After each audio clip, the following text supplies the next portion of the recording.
मित्रों नमस्कार। ज्योतिष पर विश्वास और श्रद्धा रखने वाले जातकों का अक्सर यही प्रश्न होता है कि महाराज या तो धन आ नहीं रहा, यदि धन आ भी रहा है तो वह बीमारी, कोर्ट कचहरी और फिजूल खर्चों में पूरी तरह से धन हमारा नष्ट होता चला जा रहा है और हम कर्ज की जंजाल में फंसे जा रहे हैं। हमको कुंडली में ज्योतिषियों ने बता रखा है कि हमारी कुंडली में तो धनहीन योग या दरिद्र योग लिखा हुआ है, जिसके कारण से महाराज हम बेहद परेशान हैं। मैं आपको बता दूं कि अगर कुंडली में धनहीन योग या दरिद्र योग होता है जो ये बताता है कि आपके पास धन क्यों नहीं है, तो वास्तव में उसी कुंडली में ये भी बताता है कि वास्तव में इसके कारण ये हैं तो निवारण क्या है जिसके कारण से आपके पास धन ही धन आएगा। मैं आज आपको इस कुंडली के माध्यम से, चार्ट के माध्यम से ज्योतिष या कुंडली को देखने का आपका नज़रिया बदल जाएगा और आप चाहे जितने भी धनहीन क्यों ना हो, आपके पास जितनी भी धन की किल्लत क्यों ना हो, आप बहुत दिनों से चाहे जितना परेशान क्यों ना हो, आप यदि ये पूरा वीडियो देख लेंगे तो मैं आपको एक ऐसा तरीका बताऊंगा कि वास्तव में आप उसको देखकर अचंभित रह जाएंगे। मैं आपको कोई मंत्र करने को नहीं बताऊंगा कि आप 4 महीने ये मंत्र करिए तब आपका काम होगा, ना मैं आपको कोई भजन सिखाऊंगा, ना मैं आपको ये कहूँगा कि आप इतने दिन का उपवास रखिए, ना तो मैं आपसे ये कहूँगा कि आप इस मंदिर की जाके इतनी बार पूजा करिए। मैं आपको कुंडली का देखने का एक नज़रिया, एक अलग नज़रिया बताऊंगा जिससे आपका जीवन जो है निश्चित तौर पर बदल जाएगा।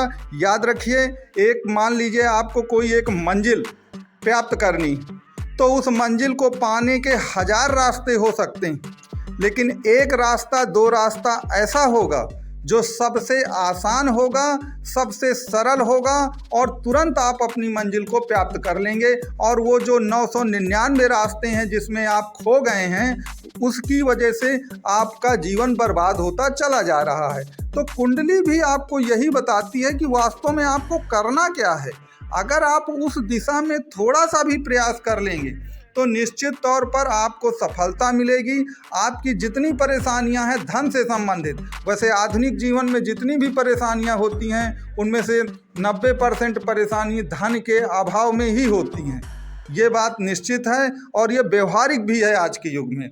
तो निश्चित तौर पर आपका जो धन का अभाव होगा वो 100% कम हो जाएगा। इस बात की, इसलिए आप पूरा वीडियो देखते रहिए, आप इसको मत करिए। मैं आपको चार्ट के माध्यम से 100% ये समझा दूंगा और विश्वास दिला दूंगा कि जैसा मैं बता रहा हूँ यदि आप वैसा ही करेंगे तो 100% आपको लाभ होगा। मित्रों, मेरा नाम पंडित राज है और आप मेरे चैनल को लाइक एवं शेयर और सब्सक्राइब करें और आगे इस चैनल को ज़रूर देखें ताकि आपकी कोई भी जो क्वेरी हो आगे चल के मैं चार्ट में आपको समझा करके बता दूंगा। मेरा ये विश्वास है कि ज़्यादातर आपकी जो क्वेरी हैं जब मैं समझाऊंगा तभी आपको पता चल जाएगी। उसके बावजूद भी यदि कोई भी क्वेरी आपकी रह जाए, कोई भी प्रश्न आपका रह जाए, तो आप कमेंट बॉक्स में 100% लिखें, मैं उनका 100% जवाब दूंगा। लेकिन आप एक चीज़ ध्यान दीजिए कि केवल व्हाट्सअप करिए। कुछ लोग, बहुत सारे जातक फ़ोन लगाना शुरू करते हैं जिससे थोड़ा दिक्कतें आ जाती हैं, तो आप केवल व्हाट्सअप पे कमेंट करें या यूट्यूब के नीचे जो कमेंट बॉक्स है उसमें लिखें, मैं आपके सभी प्रश्नों का जवाब दूंगा। चलिए आगे बढ़ते हैं वीडियो में और मैं आपको चार्ट के माध्यम से अब ये समझा दूंगा कि वास्तव में धन प्राप्ति के लिए या इनकम के स्रोत बढ़ाने के लिए आपको अपनी ही कुंडली में उसका निवारण दिया गया है, आप केवल उसको देख नहीं रहे हैं। तो चलिए हम एक चार्ट लेते हैं एक जातक का। उनका नाम और पता मैं गुप्त रखूंगा क्योंकि उन्होंने मुझसे कहा है। तो चलिए हम चार्ट के माध्यम से अब मैं आपको 100% ये समझाता हूँ कि कैसे आपको अपनी कुंडली को देखना है जिससे आप अपनी सभी धन संबंधी समस्याओं को दूर कर सकेंगे। मित्रों, ये आपके सामने एक मिथुन लग्न के जातक हैं और कन्या उनकी राशि है। उनका ये चार्ट है। उन्होंने अपना नाम गुप्त रखने को कहा है, इसलिए मैं नाम तो नहीं बताऊंगा। तो आप जैसा, चलिए हम अपने काम से काम रखते हैं। तो जैसा आप इस चार्ट से देखते हैं, देखिए इस चार्ट में क्या है, इसमें भी धनहीन योग और दरिद्र योग बन रहा है। वो कैसे, मैं आपको बता दे रहा हूँ। इनके धन के भाव पर कौन बैठा है, दूसरे भाव पे जहाँ 4 लिखा है शनि बैठा है, और ये किसका घर है? चंद्रमा का घर है। तो याद रखिए चंद्रमा और शनि आपस में मित्र नहीं है। तो एक तो चंद्रमा के घर में शनि बैठ गया, और शनि आप जानते हैं विलंब का कारक है, तो जल्दी आपको धन मिलेगा भी नहीं, और शत्रु के घर में है तो और भी जल्दी नहीं मिलेगा। और याद रखिए इनका जो धनेश है चंद्रमा, वो शनि और राहु दोनों से पीड़ित है। आप देखें चतुर्थ भाव में जहाँ 6 लिखा है वहाँ चंद्रमा और राहु दोनों बैठे हैं, और शनि की पूर्ण दृष्टि भी उस घर में पड़ रही है। तो निश्चित तौर पर ये धनहीन योग ही एक प्रकार से मान लीजिए। अब चलिए इनके 11वें भाव में जो इनकम का भाव है, तो 11वां भाव वो है जहाँ पर 1 लिखा हुआ है। उसका स्वामी कौन है? मंगल है, मेष राशि है, और मेष राशि का स्वामी अपव्यय के भाव पर गया है, व्यय भाव पर, नुकसान के भाव पर। तो वह भी एक प्रकार का धनहीन या आप दरिद्र योग ही कह सकते हैं, क्योंकि व्यय इनकम का स्वामी व्यय भाव पर गया है। इसका मतलब है कि इनकम या तो होगी नहीं, होगी तो बहुत कम होगी, अपव्यय उससे कहीं ज़्यादा होगा। तो निश्चित तौर पर ये जातक जो है धन के मामले में आप कह सकते हैं कि सौभाग्यशाली नहीं है, भाग्यशाली नहीं है, और निश्चित तौर पर इसको दिक्कतों का सामना करना पड़ेगा। चौथा नंबर आप ये भी देखें कि इनका जो भाग्य भाव है, जहाँ 11 नंबर लिखा है, 9वां भाव जो होता है भाग्य का, उसका स्वामी भी शनि है, और वो बैठ गया है वहाँ पर। तो भाग्य भी इनकी बहुत देर बाद चमकनी है। तो सब कुछ कर मिलाकर कह सकते हैं कि कुंडली में जो धन का भाव है वो सही नहीं है, लेकिन आप इसे सही कैसे कर सकते हैं वही हमें आज आपको बताना है। देखिए जिस भाव का आपको विचार करना है कुंडली में, ये देखिए कि कौन सा ऐसा भाव है आपकी कुंडली में। याद रखिएगा, बहुत ध्यान से सुनिएगा मेरी ये बात, कि कुंडली में जो भाव या जो ग्रह आपका सबसे अच्छा हो, आप उसको द्वितीय भाव बना दीजिए, या आप उसे एकादशेश भाव बना दीजिए, या आप उसे भाग्येश बना दीजिए।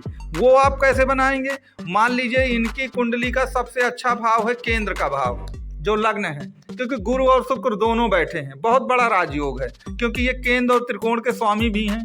निश्चित तौर पर ये बहुत बड़ा योग है। तो आप इसको धन भाव बना दीजिए। तो धन भाव कैसे बनाएंगे? हर भाव से दूसरा भाव धन भाव होता है। तो धन भाव ये तभी बनेगा जब आप इसे वृष लग्न की कुंडली बना देंगे, अर्थात जहां पर 2 लिखा है उसको ही आप लग्न मान लेंगे।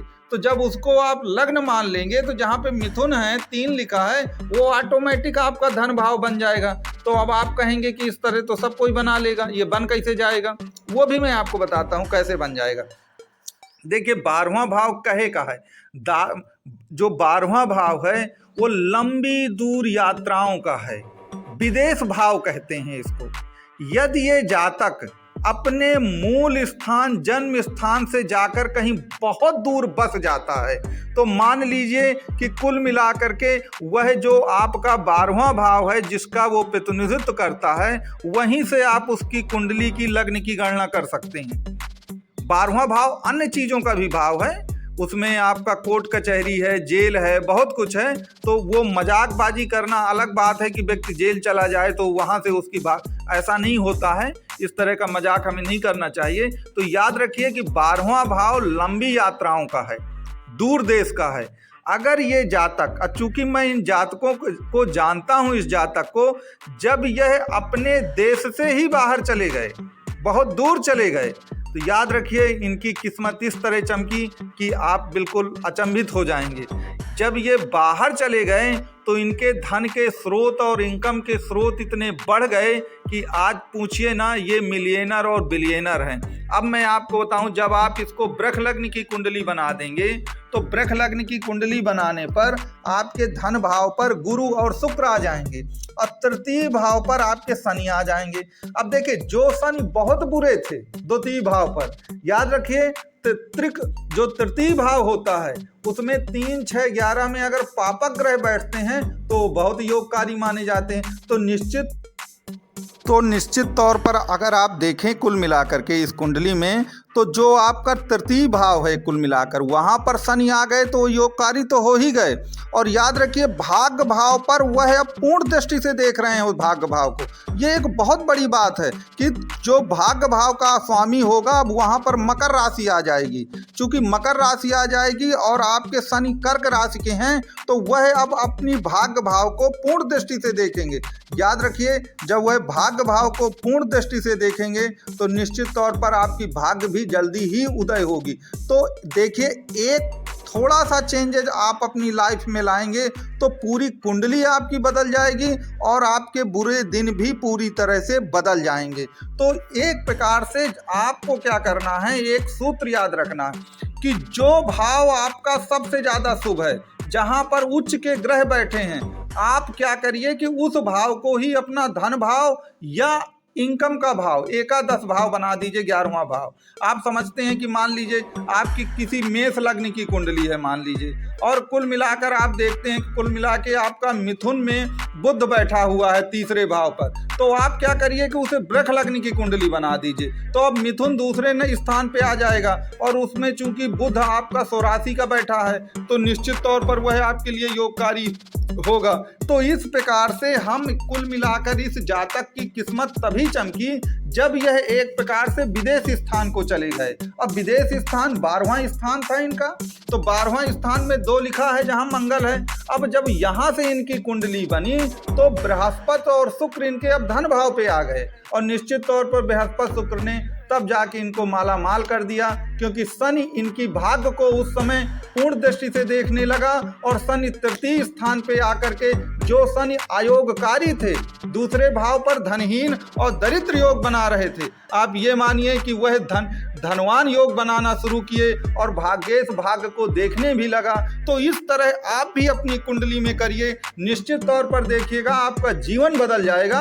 और आप कमेंट बॉक्स में जरूर मुझको बताइएगा कि जिस भाव पर आपका कुछ बैठा है, मान लीजिए कोई ग्रह, उस भाव से संबंधित आप काम करना शुरू कर दें और दूसरे भाव जो आपका सबसे शुभ भाव है उसको धन भाव बना दीजिए या उसको लाभ भाव बना दीजिए। तो निश्चित तौर पर आपको 100% लाभ होगा और आप एक प्रकार से धनवान होंगे। ये जो धनहीन और दरिद्रता का तमगा है वो आपसे छूट जाएगा। आपको ये वीडियो कैसा लगा, आपकी कोई भी क्वेरी हो इस संबंध में तो आप कमेंट बॉक्स में ज़रूर लिखिएगा, मैं उसका उत्तर दूंगा। धनहीन या दरिद्र योग से संबंधित कोई आपकी समस्या हो या आप धन से पीड़ित हैं, दिक्कत है, तो आप निश्चित तौर पर मुझको ज़रूर बताइए, मैं ज़रूर उसका उत्तर